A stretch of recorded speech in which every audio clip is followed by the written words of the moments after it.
Assalamualaikum warahmatullahi wabarakatuh. Baiklah teman-teman, kami dari kelompok 4 dengan saya sendiri Cici Pramita dan teman saya Afan Rera akan mempresentasikan tentang percobaan rasio E per M.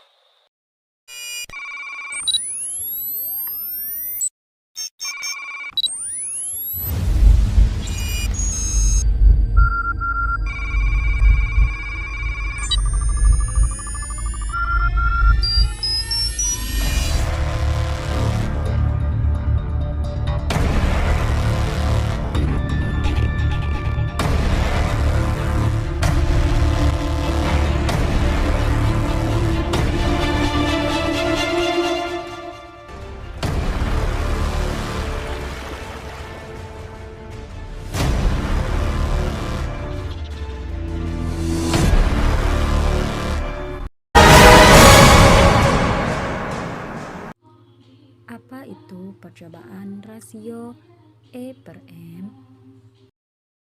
Percobaan E per M ini merupakan percobaan yang dilakukan oleh seorang fisikawan yang bernama J.J. Thomson pada tahun 1897. Jadi, tujuan dari percobaan J.J. Thomson ini yaitu untuk mengetahui apakah ada partikel lain yang lebih kecil daripada atom. Sehingga dengan percobaan ini ia berhasil mengidentifikasi elektron sebagai suatu partikel tersebut. Untuk percobaan E per M dilakukan dengan menggunakan tabung sinar katoda yang dihubungkan dengan arus dan tegangan. Di dalam tabung ini terdapat dua elektroda, yaitu anoda sebagai elektroda positif dan katoda sebagai elektroda negatif. Kedua elektroda ini dipasang dengan tegangan tertentu, sehingga terdapat suatu partikel yang tereksitasi, yang ditunjukkan dengan sinar terpandar yang tampak dalam tabung katoda tersebut, yang membawa energi dan bergerak dari katoda ke anoda.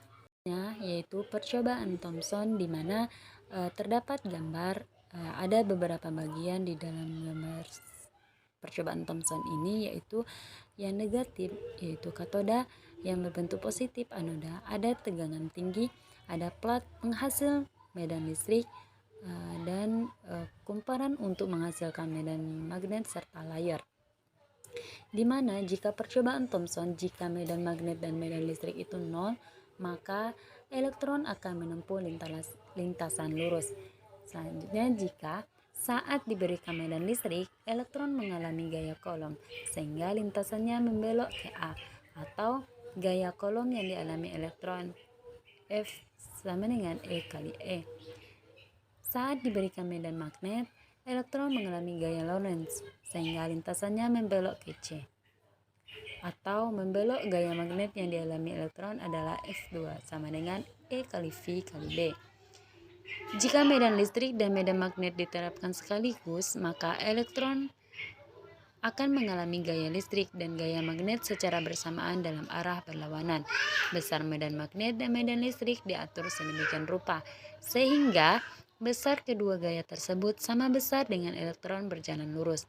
Atau kita dapatkan kecepatan elektron V sama dengan E per B.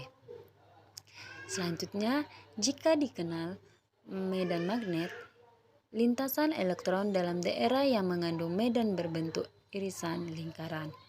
Jadi, J.J. Thomson menemukan perbandingan muatan dengan massa elektron E per M sama dengan 1,76 dikali 10 pangkat 11 C per Kg. Untuk percobaan rasio E per M, maka kita bisa menggunakan persamaan bila jumlah kawat lilitan kumparan Helmholtz adalah N, maka dengan menggunakan persamaan Maxwell pertama dan keempat dapat ditentukan besar medan magnet yang dihasilkan, yaitu B sama dengan mu 0 N kali I kali 8 per 5 pangkat 3 per 2 R. Dan untuk menentukan besar nilai muatan elektron per satuan massa bisa menggunakan E per M sama dengan 2V per B kuadrat R kuadrat. Selanjutnya, adapun tujuan dari percobaan rasio E/M ini yaitu untuk mengamati dan mendemonstrasikan gerak elektron di dalam medan listrik dan medan magnet, serta menentukan rasio E/M elektron dengan mengukur jari-jari kelengkungan lintasan elektron di dalam medan magnet tersebut. Baiklah, saya akan melanjutkan presentasi dari saudari Cici.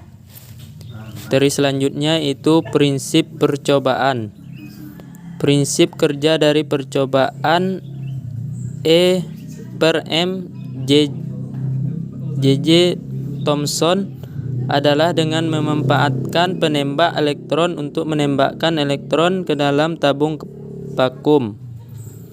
Kemudian lintasan dari elektron tersebut yang sebelumnya merupakan garis lurus, lintasan berubah menjadi lingkaran akibat medan magnet yang ditimbulkan oleh kumparan Helmholtz yang diberikan kuat arus listrik.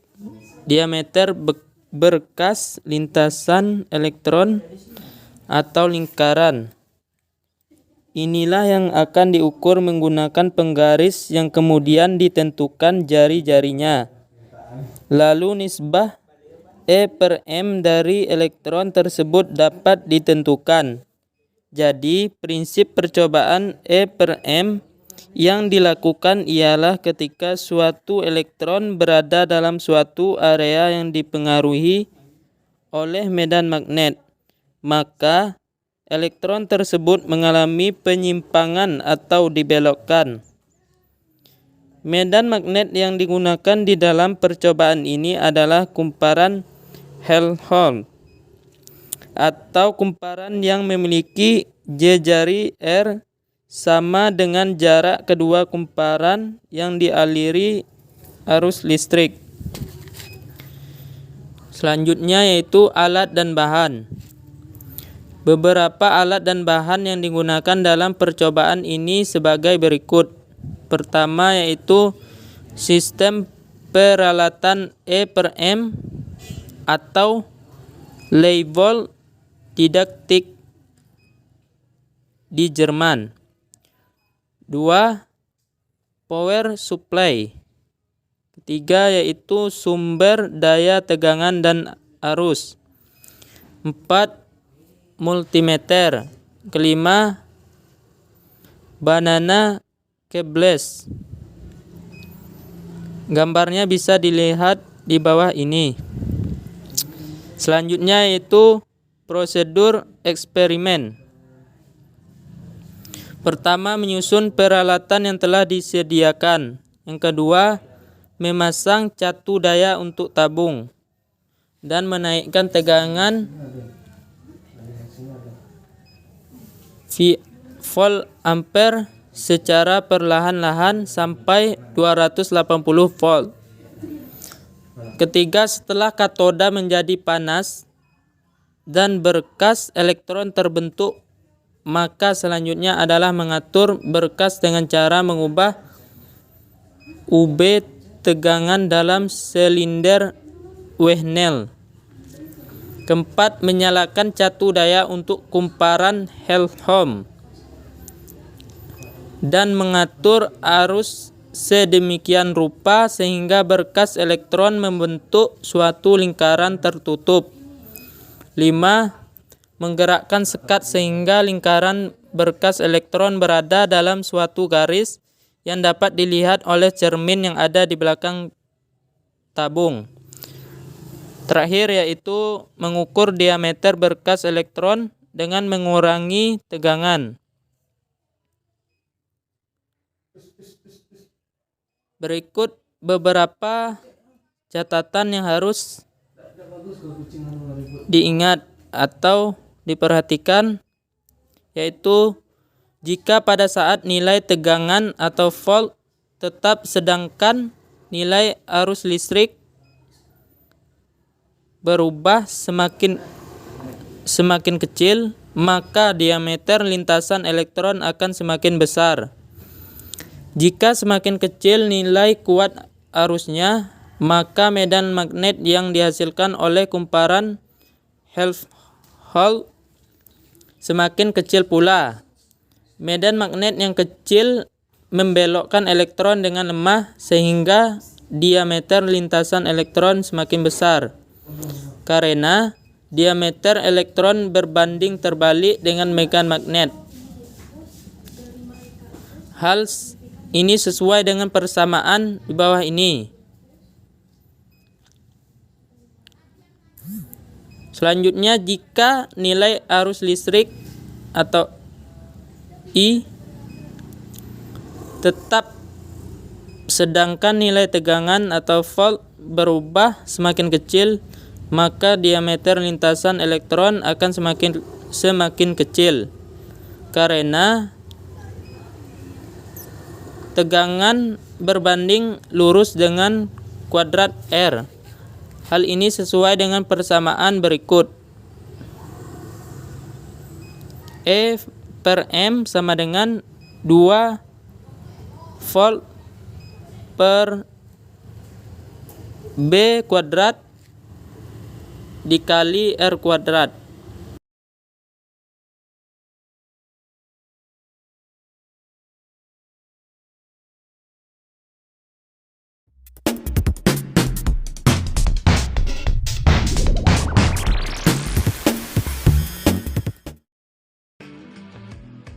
Berikut ada ilustrasi dari peralatan yang digunakan oleh Thomson.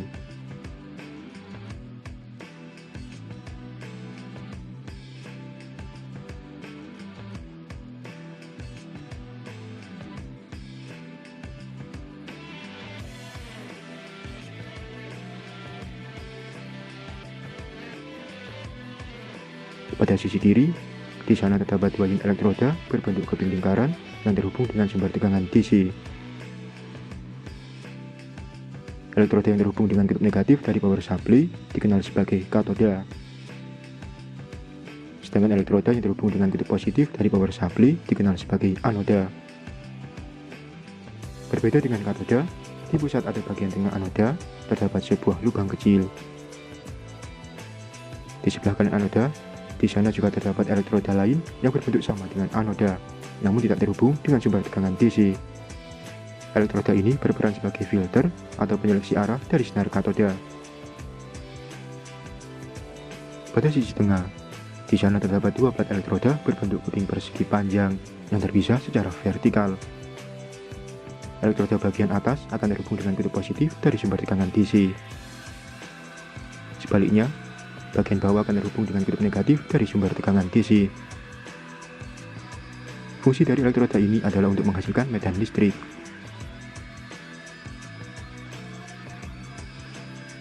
Pada bagian ini juga terdapat rangkaian Helmholtz coil yang dapat menghasilkan medan magnet yang merata.